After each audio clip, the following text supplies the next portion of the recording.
हमें डर उन लोगों से नहीं लगता जिनका हमें पता होता है कि वो गलत काम करेंगे ही, लेकिन उन लोगों से डर ज्यादा लगता है जिनका बिल्कुल अंदाजा नहीं होता।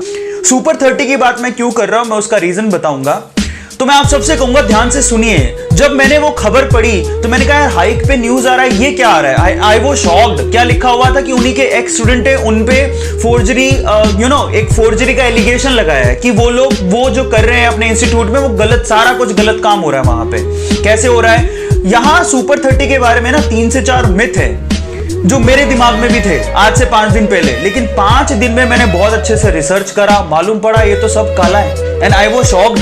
पहला मिथ क्या है? वो लोग 30 बच्चे पढ़ाते हैं, ये गलत है। 5 दिन के पूरे सेशन में मैं 5 दिन से यही चीजें पढ़ रहा हूं। बहुत सारे मैंने रिसर्च देखी, बहुत सारे न्यूज़पेपर्स को पढ़ा, बहुत सारी यूट्यूब की मैंने वीडियोस देखी, उसके बाद मैं आपको ये बातें बोल रहा हूं कि वो 30 बच्चे नहीं पढ़ाते। मुझे भी पहली बार मालूम पड़ा वो हजारों बच्चे पढ़ाते हैं, 30 बच्चे नहीं। ठीक है, पहली बात तो। और उन 1000 बच्चों में से 30 बच्चों को वो सेलेक्ट करते। अब वो सिलेक्शन के बाद में भी पता नहीं लगता है कि वो 30 बच्चे कौन से हैं। ये भी बड़ी अजीब सी बात है कि जिसका सिलेक्शन हो गया वही सुपर 30 के अंदर है। देखो ये पहली फोर्जरी। और दूसरी बात, जब वो 1000 बच्चे लेते हैं तो बिलीव इट और नॉट, हमें ऐसा था, दूसरा मिथ ये था कि वो लोग उनसे पैसा नहीं लेते। ये भी गलत है।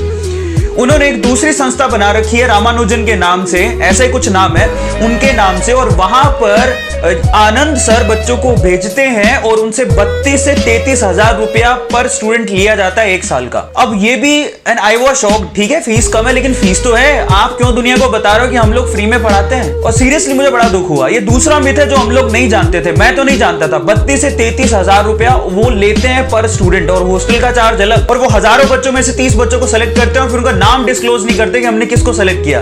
मतलब ये है कि आप देखिए किस तरह से चलता है ये। मतलब जिसका सिलेक्शन हो गया वो सुपर 30 के अंदर। बड़ी अजीब सी बात है। तो ये अजीब सी चीजें जब मेरे सामने आई, मैंने कहा यार ये क्या है। और अब देखिए उन्होंने ये तीसरा मिथ जो हम लोग सोचते हैं कि 30 में से 30 बच्चे उनके सेलेक्ट हो जाते हैं, एक्चुअली रिपोर्ट्स को ध्यान से देखें तो बहुत बार ऐसा हुआ कि उनमें से 30 छोड़िए, 10 छोड़िए, 5 बच्चों का भी सिलेक्शन नहीं हुआ था। इस बार जो एलिगेशन लगे हैं उनके एक्स स्टूडेंट के द्वारा लगाए गए हैं, उनमें यह कहा गया है कि इस बार उन्होंने, आप रिपोर्ट्स देखिए, मेरी बात पे विश्वास नहीं कर रहे हो तो आप रिपोर्ट देखिए। मैं तो 5 दिन के पूरे पढ़ने के बाद मैं आपके सामने ये बातें बोल रहा हूं।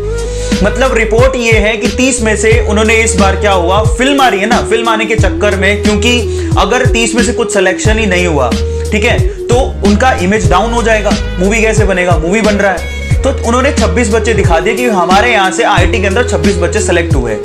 जबकि एक्स स्टूडेंट ये कहते हैं कि उनमें से जितने 26 बच्चों में से जो भी उन्होंने नाम लिए, उनके पूरे बैच में से सिर्फ 3 बच्चे ही सेलेक्ट हुए हैं, 26 नहीं हुए पहली बात तो, जिसमें से 2 बच्चे एससी एसटी कैटेगरी से या ओबीसी कैटेगरी से गए हैं, मतलब उनका रैंक नहीं आया है।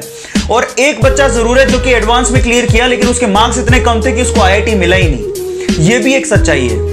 अब आप सोचिए कि किस लेवल पे उन्होंने धोखा दिया। मतलब उसके 128 के करीब मार्क हैं, 126 की कट ऑफ गई थी, उसे आईआईटी मिला ही नहीं।